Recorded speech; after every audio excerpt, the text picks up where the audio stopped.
So this is what it's come to. Women are looking for their husbands in a swamp. Hello everyone, I'm Sarah from Everyday Starlet. Welcome to my channel. I make videos to inspire you to be the star of your own life. Today I want to talk about the controversial marriage between singer-songwriter Lana Del Rey and alligator swamp man Jeremy Dufrene? Jeremy D. Okay, there you go. So if you haven't heard, Lana Del Rey got married recently to a man who gives alligator tours in the swamps of Louisiana. They were dating for a little over a month and they got married, and then the internet lost their minds. Before I get into this, a few disclaimers because that's the world we live in today. I don't know any of these celebrities personally. I'm only basing my analysis on the public information that is available for everybody. At the end of the day, I hope the best for people. I'm not making these videos to like bash or trash or gossip about people. That's not the point of my videos. I take celebrity relationships and analyze them so we can learn the lessons from these relationships that we can take into our own lives so we can have happier, healthier lives and relationships. So let's talk about Lana Del Rey and her new hubby. So Lana Del Rey is a very polarizing celebrity. One of the things I love about her, no shock, is her very vintage style. She has a very like old world glam, but yet somehow modern kind of style. I love her whole aesthetic. I mean, if you're familiar with my obsession with Hollywood starlets and old Hollywood glamour, that should come as no surprise to you that I love her aesthetic. She does also have a, I would say like kind of a vintage throwback to older celebrities in the sense that she is more mysterious. She's not like a insanely private person, but she's not someone who is constantly sharing everything with everybody like out in the public. She has a little bit more mystery about her, which is a little bit more vintage celebrity inspired as opposed to more modern celebrities who are very like constantly in your face sharing everything. And I'm not saying either one is right or wrong. I do think that for Lana and for her style and for her image, that sort of air of mystery does add to her overall persona. But that does make it a little bit more difficult, obviously, to analyze her relationship and her love life because not everything is all out there for the public. Most of it is expressed through her art, which obviously, you know, might be literal and might not be. As far as Lana's music, I enjoy her music. I know there are people out there who are diehard fans of hers. I know there are people who just are not into her music at all. For me, I do enjoy her music. I need to be in the mood for it. And I think I go through phases where there's sometimes like I went through like a major like Born to Die, like I listened to that album like constantly for a while, and then like I just haven't listened to it in a long time. So I kind of go through like phase. I have to be in the mood for Lana Del Rey. She does have great like mood music, and I think that that's kind of like I have to be in the mood for it. But I do enjoy her music. I like her voice. I do love that she's got kind of that like almost like tortured chanteuse kind of energy about her, which I really love. Not for everybody, obviously. But the thing about her music is that it does very much romanticize toxic relationships. It does very much romanticize addictions and very much compares addictions to toxic relationships and things like that. It is very tortured music, and I would say her music overall is very wounded feminine. It's very much the woman being sort of tortured in a relationship and glamorizing that.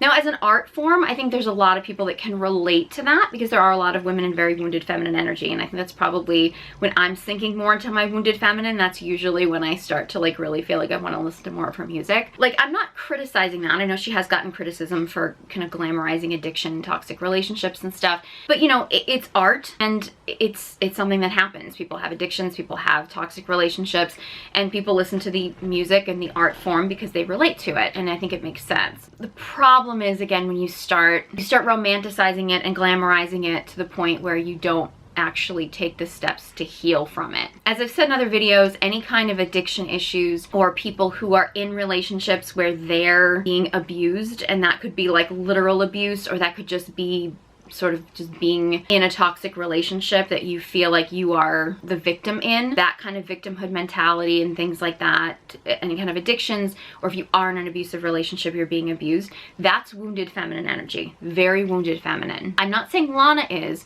but a lot of her music does lend itself to that. That could just be her outlet for it, or it could be showing signs that she, for sure in the past, probably has been in very wounded feminine energy. I mean, I feel like a lot of her past relationships have not been super public, but it does seem like that's the vibe. Like that she tends to get into relationships with guys who have an air of danger to them, because that is the topic of most of her music. It's not that big a stretch to assume that she's getting herself in those types of relationships. So when Lana Del Rey basically married this guy who runs swamp alligator tours, people were very divided. Like it was very much like, okay, some people said this is like weird, like because they were criticizing his appearance, which I'm not gonna do. He's not my taste, but you know, I don't like trashing people's appearances. She's attracted to him, that's all that matters. Or people were on the other side of being like, oh my god, this is so on brand for her. I fall a little bit more into the category of it's a little bit more on brand for her, because Lana really does like mixing the glam with the grimy. Like that's kind of her, like the classy and the trashy. Like I feel like a lot of her music has like that glamorous yet somehow white trash aspect to it. And I'm not saying that in a judgmental way, it's just that's the aesthetic of it. I have to admit, I kind of like that. I'm somebody who kind of loves the dichotomy of like a very like glammed up woman and then a guy who's like a little rough around the edges. Like a guy who looks like he isn't afraid to get his hands dirty kind of thing. I don't know if I personally would go to a swamp, meet a guy. So I'm not sort of just like, oh yeah, I get it why she's into this guy. Like if she is cool. A guy who spends his time in a swamp giving alligator tours, a little bit too far for me. Personally, but I get that. Like I do kind of like the mix of like kind of like the woman being very like glam and the guy being a little bit more rough around the edges. Like I get it. My feeling about this, because I'm not an adventure person at all.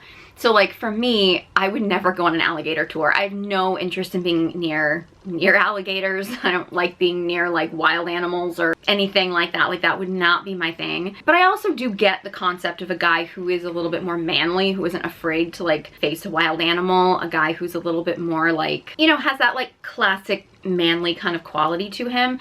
To me, it's kind of like, it's similar to like why I would never date a guy with a motorcycle, because like I get the aesthetic, like the aesthetic of a guy in a motorcycle can be very sexy, but like I also would never want to ride on a motorcycle. They freak me out. So I feel like I would never want to date a guy that rides a motorcycle, because like he would expect me to ride it and like I'm not interested in that at all. So I kind of feel like I would never want to date someone that did like swamp alligator tours, because I kind of feel like he would expect me to go on one and I'm like, no. But Lana did meet him because she went on one of these alligator tours with like some friends and stuff, and that's how they met originally. I guess this was a while ago and he was still engaged, so I guess she was interested in him, but like nothing happened, supposedly.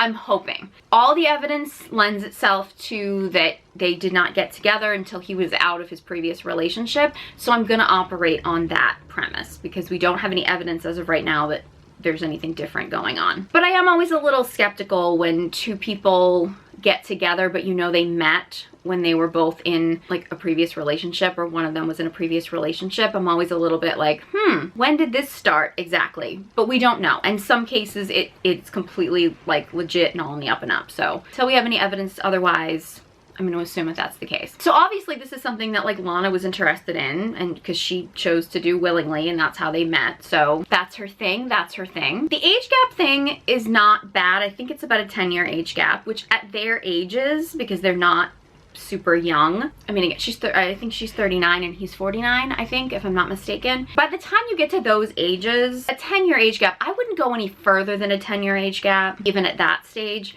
But like, you know, I think once you get over 25, I think, you know, a 10-year age gap is usually acceptable, as long as two people are both kind of in the same place in their life. Anything more than that, I usually am skeptical of. Once you get into 15, I'm like, 20, I'm like, no. Like, this is a big enough age gap so it can be a parent-child situation, and I'm like, no. But their age gap at their ages, I don't think is anything extreme. It does concern me that they got married so quickly. Some people are saying it was a month of dating. I think it was actually a couple months of dating, and I know they didn't know each other for a little bit longer than that, but that's different than when you're actually dating someone, because they do come from very different worlds.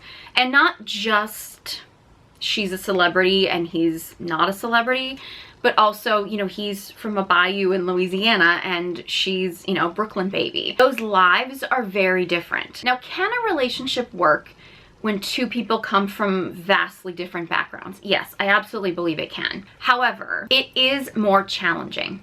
There are usually more hurdles and there's usually more things that need to be figured out. When people come from very similar backgrounds, I think it does make things a little bit easier. That's not to say that people that come from different backgrounds can't overcome their differences. I absolutely believe that they can. However, it is going to be a little bit more work, which is fine as long as two people are committed to doing that work. And both people have to be committed to that, because if one person feels like they're doing all the work and the other person doesn't, you're gonna build resentment, and resentment will destroy your relationship. That said, when you have two people who come from vastly different backgrounds that rush into something like marriage or a serious commitment or a baby or something really quickly, I'm always like, ooh, that's not good. Generally speaking, I don't think people rushing really quickly into relationships is a smart move anyway. Like, even if there is an instant attraction, even if there is a we just know. I know some people are like, when you know, you know.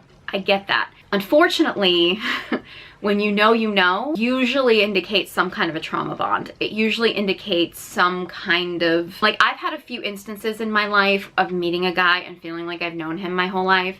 And somebody said this to me one time and it really boggled my mind, that they're like, when you meet someone and you feel like you've known them your whole life, it's because you have. It's because they're a pattern that you've been repeating consistently, and you've met this person in other forms in the past and you're just repeating the pattern over and over again. Like, that blew my mind. So when people are like, oh, I met them and I just knew. Did you just know, or was it an old pattern? Was it a trauma bond? Was it, you know, something maybe from your past that you're trying to relive, which would be a trauma bond? Is it physical attraction? Like a really strong physical attraction, and you're ignoring other important aspects of things that you really should be paying attention to, because that physical attraction or that heavy sexual chemistry or something is not going to last long term. So is that stuff clouding you from actually seeing who this person really is? I mean, any of those situations, or even all of them, could be going on. But when I see people rush into relationships really quickly, I'm usually like, okay, have they thought this out? Because I really don't believe, and I used to believe in this stuff. I used to believe like, oh, you could just meet and you could just know. As I've gotten older, the more I've realized that usually when you feel like you just know, it's often not a good sign.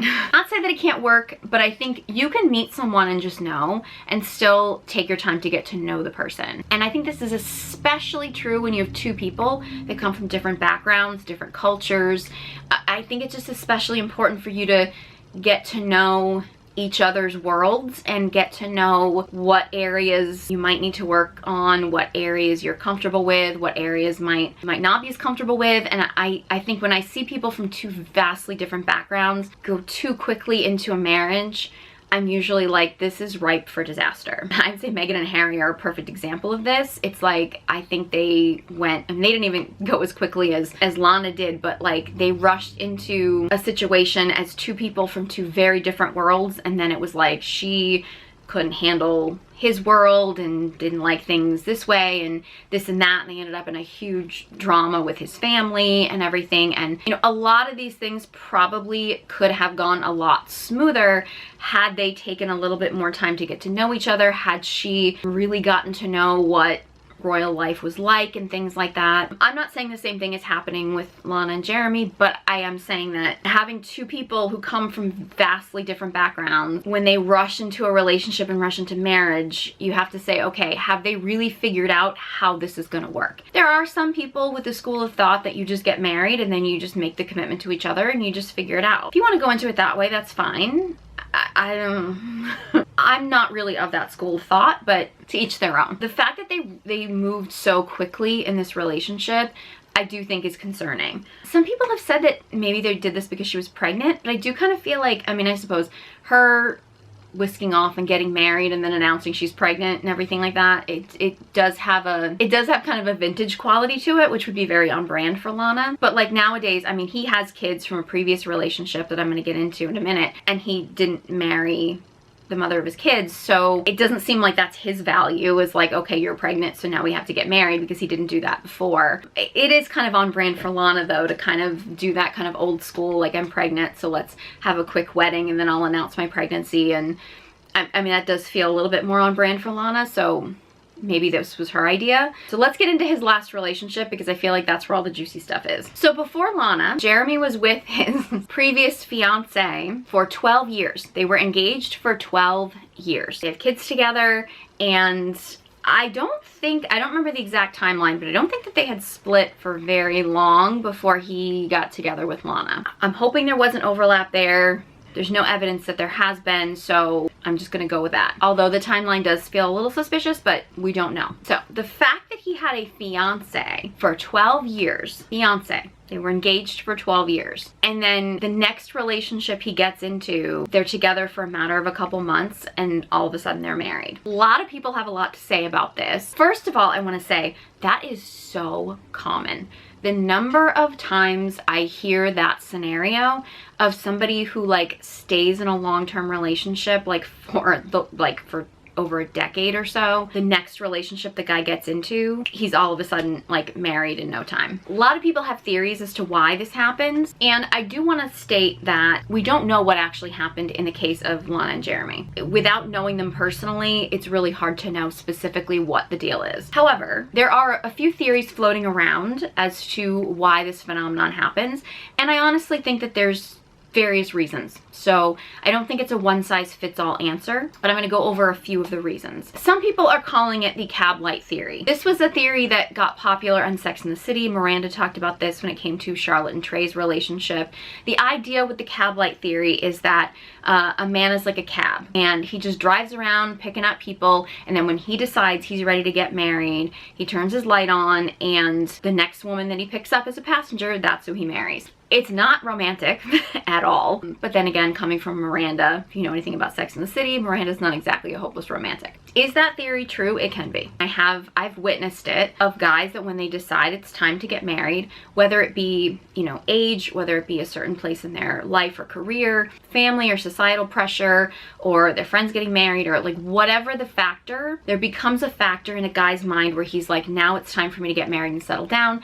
And the next woman he meets that comes even close to the criteria that he's looking for, that's the woman he marries. It's not romantic. It does happen. I don't know if it's happening in this case with Jeremy and Lana. I'm hesitant to say that that's probably the case simply because there wasn't that much time between, you know, we don't really know exactly how much time, but it doesn't really make a whole lot of sense that he would get out of one relationship and then the next woman he meets decide he was going to marry her, because if it was just a timing thing, he could have married the woman who's the mother to his kids. So if this was just a timing thing and there weren't any other factors, my guess is he probably would have married the person that he had been engaged to. So I wouldn't say that in this particular case, timing was 100% a factor. Could be, and it is often a factor for a lot of guys, so this can happen. There's another theory that is kind of like the dream girl theory, I'll call it that, where a guy might be in a relationship with a woman and he is, you know, whether it be that he's comfortable or, you know, he, you know, maybe likes her but just doesn't like her enough to marry her or something.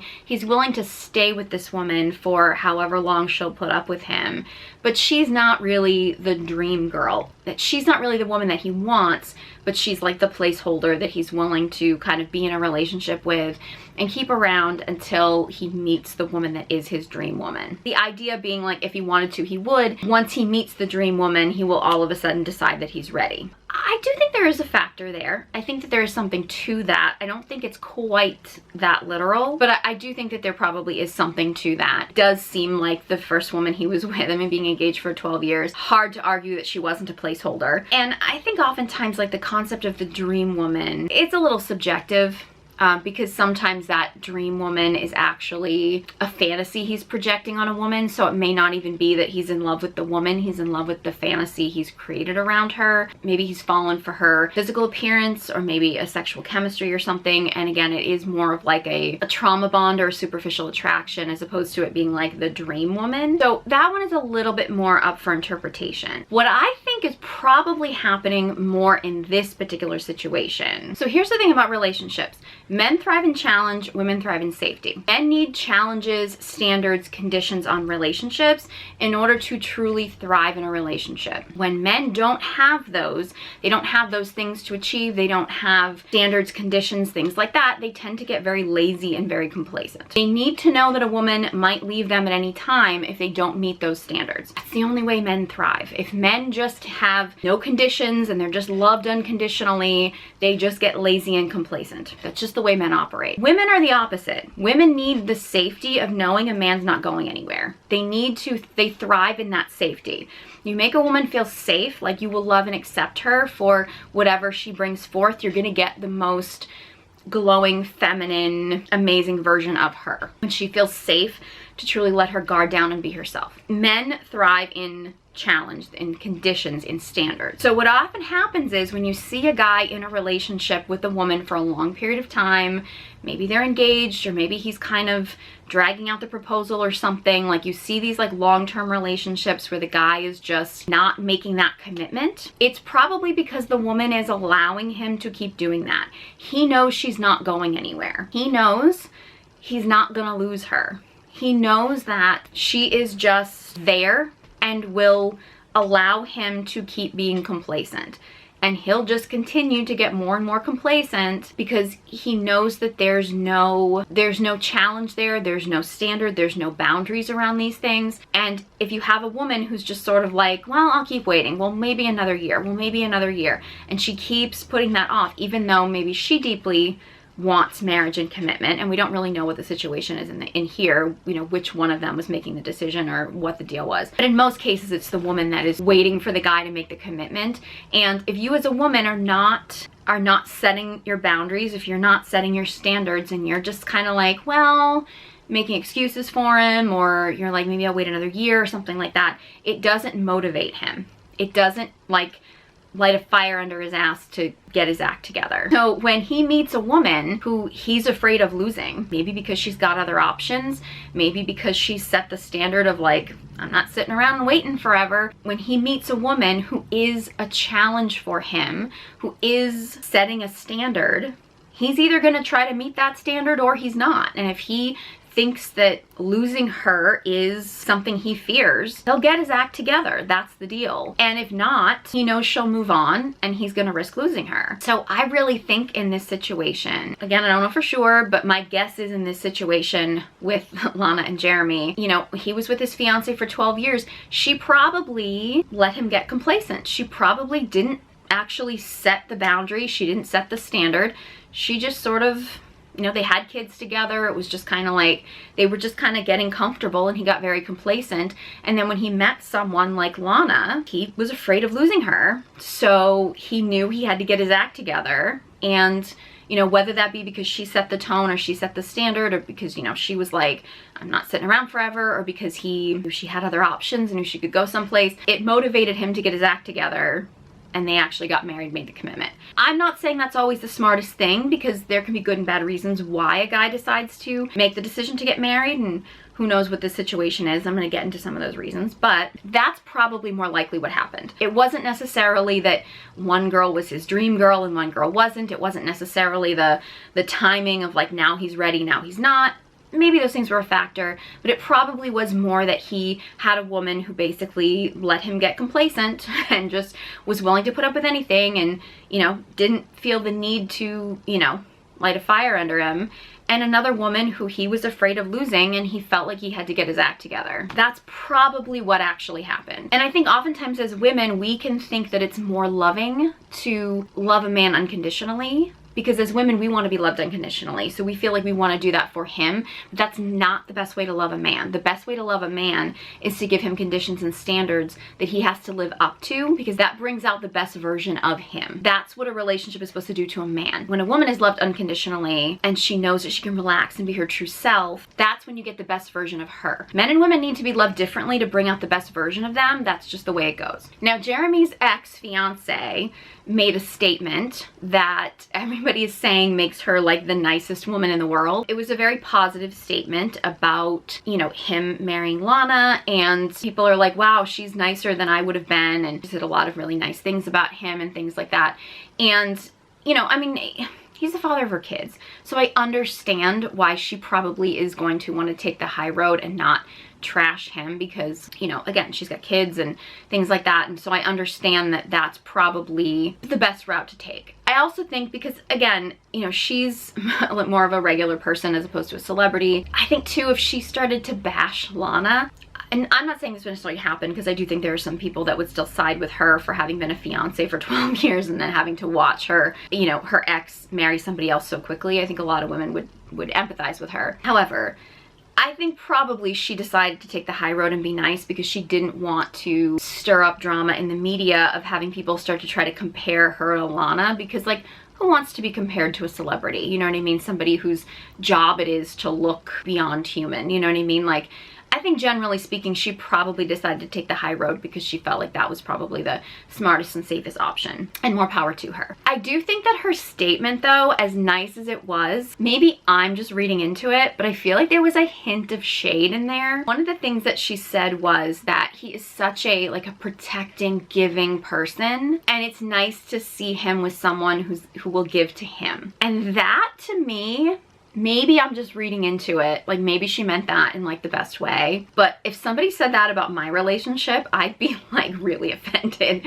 Because here's the thing, the masculine is the giver, the feminine is the receiver. A lot of people are thinking that Lana is attracted to this guy because he's like the masculine man. Like she wanted like a more traditional masculine man. Well, that means he would be the giver. So if he's naturally the giver, then he would be more in the masculine. But what this statement of it's nice for him to have someone who'll give to him kind of implies is that she's now the breadwinner and she's now the giver. Like she's now the masculine in the relationship.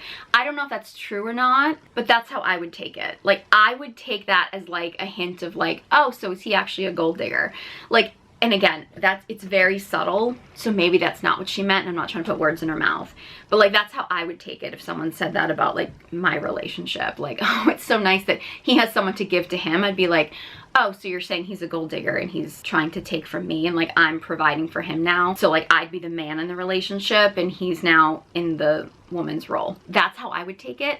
I'm not saying that's how she meant it, but I would kind of love if that was like a little dig at them. Like a subtle one, but like I would still love it if it was. Because there's gonna be difficulty here with Lana being much more financially successful than her husband. Not saying that can't ever work, but it's probably gonna be a problem. Especially if you have a guy who's very like a traditional masculine guy. And again, I'm not saying because he like wears camo and fights with alligators or whatever, I'm not saying that that automatically makes him masculine. And you know, just because she wears pretty dresses and stuff, it doesn't necessarily make her feminine. Those are just superficial things. Like masculine, feminine energy is like, it's an energy, it's deeper than that. So the masculine gives and the feminine receives. That doesn't necessarily have to be monetarily. So it's not necessarily to say that a woman who has more money can't still be the receiver in the relationship if her masculine partner is providing other things. You know, from what I hear, his business does quite well. So, you know, if he still shows up as the provider in the relationship, you know, it can still work. Like, it's not necessarily true that just because she is more financially successful or more famous than him that it's automatically not going to work. But it takes a very strong man to not let his ego get in the way to accept that a woman is more financially successful than him. Now, I do think it can work in a situation where they're in different fields, which in this case, I don't think you get more different as far as their fields. And it sounds like, although I'm not familiar with the alligator swamp community, but it does seem like he's very successful at what he does, and Lana being very successful at what she does, because they both have success in separate areas. Even though her field tends to be more financially successful and is, you know, she becomes more famous because of it, I think it can work. Like, I think it can balance itself out because, you know, he's not exactly like nobody in his field. He's just not getting the money and fame that she gets because her field just allows her more of that. So provided that he is stable and confident in his, you know, his area of life and his area of expertise, I think it can work, but it can also be challenging oftentimes for guys to be in a relationship with someone who makes more money. I'm of the belief, generally speaking, I really think that the guy should make more money than the woman. But I understand that that's happening less and less, and, you know, I don't think it's necessarily a guarantee that that can't work. It's tricky. And I think it's something that you have to be very mindful of, because it can bring up a lot of ego stuff. But I think because they are in separate fields and because they are both successful in their chosen field, I think they have a better chance of making that work. And I do want to touch on a topic that I don't know if it's happening in this situation, but it could be, and I think it's a fair topic to talk about, and that's male gold diggers. I'm not saying that Jeremy is a male gold digger. I do think it's a little convenient that he spends like 12 years engaged to a woman, and then the next woman he's in a relationship with that he chooses to marry very quickly happens to be a famous, successful millionaire singer. It's probably going to do really well for his business. It's gotten him in the news. It's probably going to benefit his business quite a bit. He may get even more celebrities that decide to come on his tours, which I think he already had been getting more celebrities that have been doing his tours and stuff like that. Like, you know, I mean, this could bring him to a new level of fame in his field and stuff. So he could very much benefit from this relationship. I'm not necessarily saying that he's automatically a gold digger. However, we do tend to label any woman who benefits from being in a relationship with a man who has more fame and success than her. If she then benefits from it, we tend to automatically label her a gold digger. And I find it interesting that we don't do that with men, even though men can be gold diggers just as much as women can be. I mean, it's been less common in history because it has been easier for men to make more money in history. It's, you know, easier for women nowadays to make money than it has been in history. So women often, you know, had fewer options. So going for a man with money and resources was one of her primary options for actually being able to survive. So female gold diggers have been more common throughout history, but I think nowadays you're seeing so many more men that are giving off a lot of gold digger energy, but they're not labeled as gold diggers even when they do the same things that a woman would do in a relationship.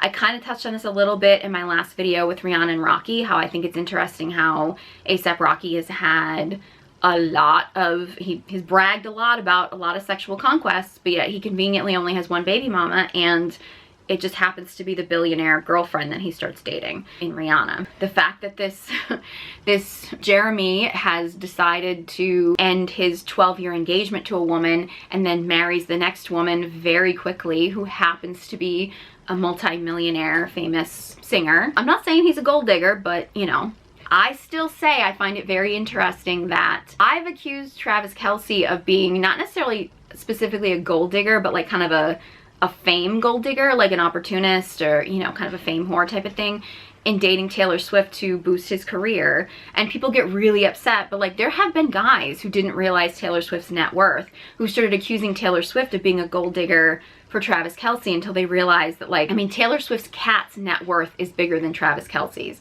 So when guys started realizing that Taylor Swift has a higher net worth than Travis Kelce, they kind of shut up in the gold digger talk. Yet, we're not accusing him of being a gold digger for her being a billionaire, when if the situation was reversed, and even when people thought the situation was reversed, they still accused her of being a gold digger when they thought that he made more money than her. Even though I don't think anybody ever thought that Taylor Swift was like broke. But when guys thought that Travis Kelce made more money than her, they were accusing her of being a gold digger. But then when you realize that she's worth billions and he's worth millions, all of a sudden it's like, well, of course he's not a gold digger, he already has millions. It's like, well, but he doesn't have billions yet. And he very well could be going for that. And again, I'm not saying that any of these situations are like that these guys are definitely gold diggers. However, if the situation was reversed, we would absolutely be accusing these women of potentially being gold diggers. And I think women, as women get more successful, as women get fame, as women get more money, women need to realize that men can be gold diggers. And I'm not saying that any guy that dates a woman that is financially successful is automatically a gold digger. In the same way, I don't think every woman that dates a man who's financially successful is automatically a gold digger. But I do think it's a fair thing to look at, that there are people out there who are going to use you for your fame, money, and status, who don't actually care about you. And if you do have fame, money, and status, whether you're a woman or a man, it is important to make sure that you are getting into a relationship with someone who actually cares about you as a person and not just about what you can do for them. I think that goes for everybody, because I think everybody deep down wants someone who loves them for them and not just their, you know, fame, money, and status. So again, is Lana's relationship doomed? I don't know. Is this on brand for her? I kind of think it is. I think the mix of kind of the classy and the trashy and the everything, I think is very her. Do I think this relationship's gonna last? Only time will tell. I do hope the best for them, but I do think there are some warning signs, and I do think as women we need to be more aware for one, that there are men who will get into relationships with women quickly and for the wrong reasons. So we need to be on alert for that. I think sometimes it's easy as women to get caught up in the, oh, he just knew, oh, he knew I was the one. We can fall for that. Maybe we've fallen for him and he's fallen for us quickly. And I think it's really important to get clarity on, like, okay, do I like this person for this person, or do I like the fame or the money or the persona around them, or maybe the trauma bond or past stuff or attraction or something that it's bringing up in me. And that's why I think relationships are, it's just important to get to know people. Like, it's important to get to know the person and who the person really is before you rush into a relationship, especially if you come from different backgrounds. And again, look, if you want commitment, if you want a relationship and you want commitment, you have to set that boundary. And if you want to avoid being the long-term girlfriend or the long-term fiance, you simply need to just keep the standard. Now look, I was in a situation where I was in a relationship with a guy and I kept a solid standard of, like, you know, look, I'm not pressuring. I'm not being like, you need to propose. I wasn't bugging him to propose, but I was very clear that I was like, look, to your mark, if there isn't a plan set, you know, I'm not going to be in this long term. I'm not going to just sit around long term in this relationship. And sure enough, you know, he proposed. I don't think he proposed for the right reasons. I won't go down that whole rabbit hole of my situation and my, like, short marriage and messy divorce. But I got the proposal. I got the wedding. It wasn't necessarily the healthiest situation, and I do think that, I think in my case it probably was the cab light theory, and it was also kind of the him being afraid of losing me, and I don't think he was paying a lot of attention to who I was as a person, and I think there were a lot of factors there. But I can tell you it works. Like, if a guy is afraid of losing you and doesn't want to lose you for whatever reason, and it might be a good reason, it might be a bad reason, but if he's afraid of losing you, he will make sure that he keeps you. And if he's just stringing you along, it's because he knows there's no chance that you're gonna go anywhere. He knows that he has you. As I've said before, you give men absolute power over you, absolute power will corrupt absolutely. Men need standards and conditions. They need you to set boundaries. That's the way to bring out the best in a man and to bring out the best in a relationship. For a woman to do for a man. Men need to provide safety for women. Women need to provide challenges for men. That's how you get the best out of men and women. So yeah, this is my analysis. I'm not bashing Lana for her decision. He's not my type, but you know what? If that's what she's into, that's what she's into. I'm not here to trash anyone. Personally, I love her style. I'm obsessed with her style. This is who she wants to wake up to in the morning. More power to her. I do think it's interesting. I have heard her complaining about safety precautions and feeling unsafe with paparazzi in Louisiana and things like that, when it's also like, well, it's because this is new. It's because this is a new thing. It's because this is the drama. The paparazzi in Louisiana will calm down at some point. However, there's been all this talk about this guy being this great protector, and now she's like, I'm afraid of the paparazzi. It's like, well, maybe it's his job to be more of a protector. Is what it is. Again, they're both relatively private people, so I think, you know, until we hear about a split or something like that, or until we hear about a baby or something like that, I think they're probably eventually gonna kind of wind down and kind of live their life.